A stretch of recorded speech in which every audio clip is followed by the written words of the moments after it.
How to add contacts in Telegram. Hey everyone, welcome back to our channel. In today's video I will guide you through the steps on how you can add contacts in Telegram, so make sure to watch the video till the end.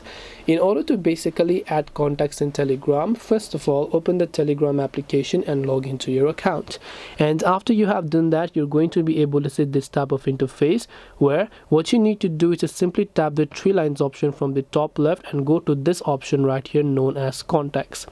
Once you go to contacts, if you had allowed the permission, you will be able to see a list of contacts that are also on Telegram. If you scroll down, you will see a list of the people who are not on Telegram as well, and you can choose to invite them. But if someone you know is on Telegram, you can select that person and you can select any of the messages that you want to type.